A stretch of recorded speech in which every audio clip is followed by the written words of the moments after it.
On the way back from Lewis's funeral, my mom told me to start packing. She waited until the day before we left to tell Edie. I'm not sure if she wanted to make it easier or harder.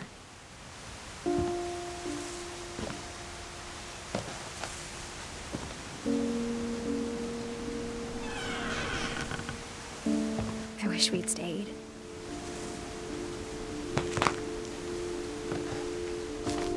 But I understand why we left.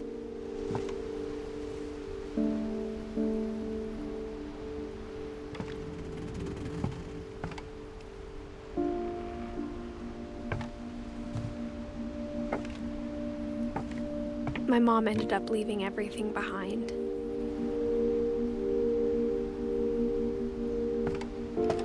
What happened that night had been coming for a long time. Maybe it should have come sooner.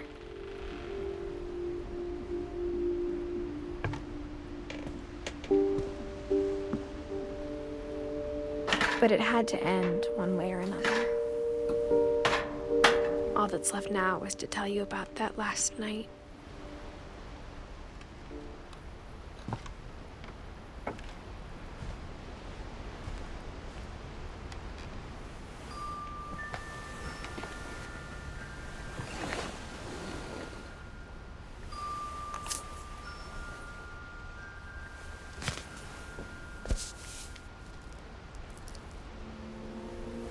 That whole last day, Edie just watched us pack and didn't say a word. Until supper, when she raised her glass and said, "To our final night together, and all our final nights apart." Grandma, you know what I said about alcohol. Some of your medications are very Edith, specific. I left a present for you in the hallway. Why don't you go open it? The grown-ups have to argue now. I'm sorry, you're right. We're all leaving tomorrow. Let's just enjoy our last... I'm not leaving. Edith, you're excused.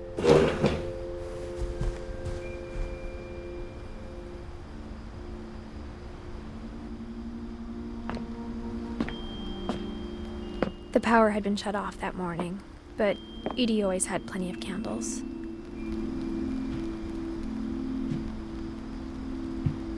When my mom sealed the library, I don't think she knew about the other entrance.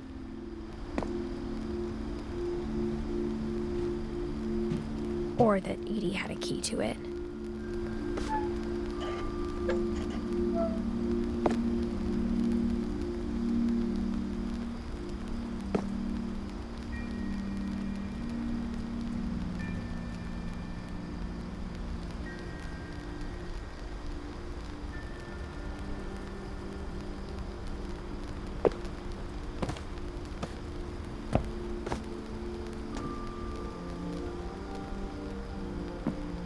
That thing you're afraid of isn't going to end when you leave the house.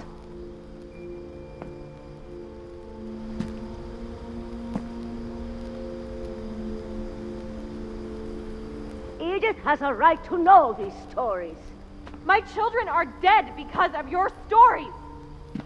I think it's best if Edith and I leave tonight. We'll have the nursing home send a van for you in the morning, okay?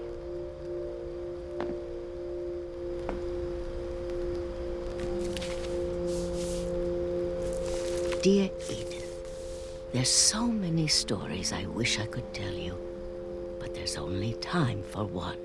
This is about what happened on the night you were born. That night, the tide went way, way out. It was the first and last time I ever saw the old house aground. There'd been an earthquake out in the middle of the ocean. They called it the lowest tide in 1,000 years. God, it smelled awful.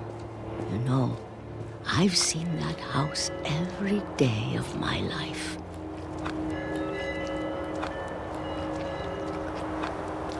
But I never thought I'd go back to it. When the fog rolled in, I lost my way.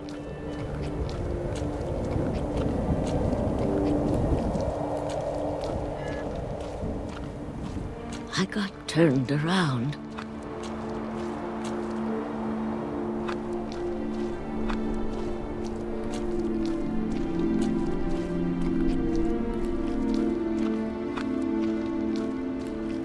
For a while, I wandered.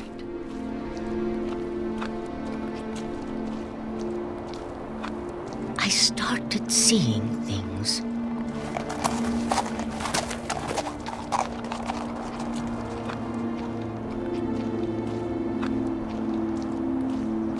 Things I'd forgotten had ever existed.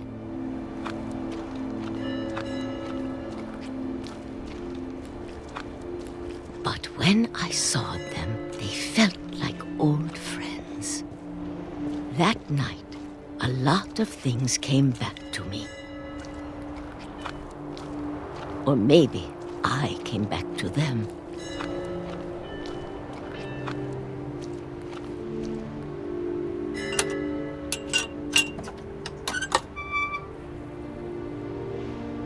Things I can't explain, but that I need you to try and... Edith, what are you doing in here? It's mine. Edith! Mom, you're gonna rip it! Let go! I kicked and screamed, but Mom dragged me to the car.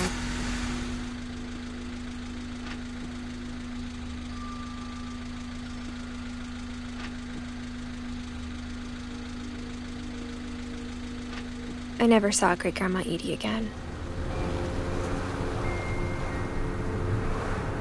The next morning, the band came to pick her up, but she was already gone.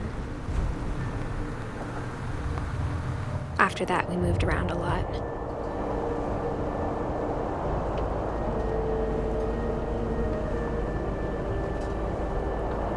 We both tried to make the best of it.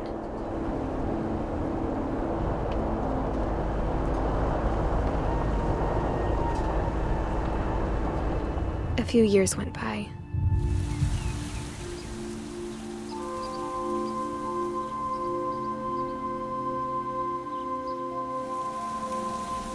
My mom didn't like to talk about it, but she started getting sick a lot.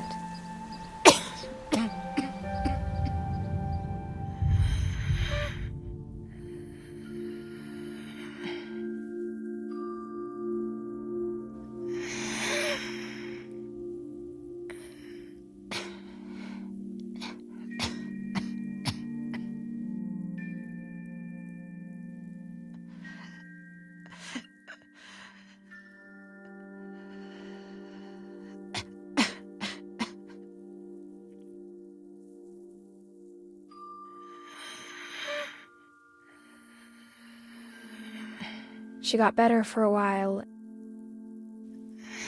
and then she didn't. And then I was alone.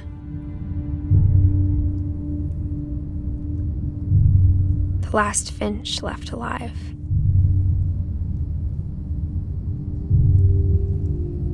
Until I found out about you. I'm still not sure what to tell you about all this. If we lived forever, maybe we'd have time to understand things. But as it is, I think the best we can do is try to open our eyes. And appreciate how strange and brief all of this is.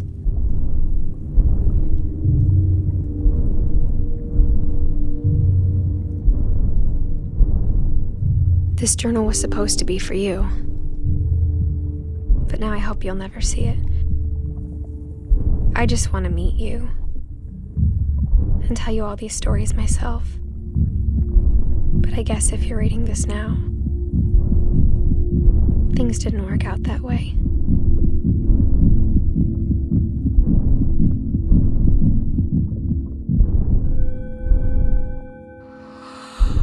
This is where your story begins. I'm sorry I won't be there to see it. It's a lot to ask, but I don't want you to be sad that I'm gone. I want you to be amazed that any of us ever had a chance to be here at all. Good luck.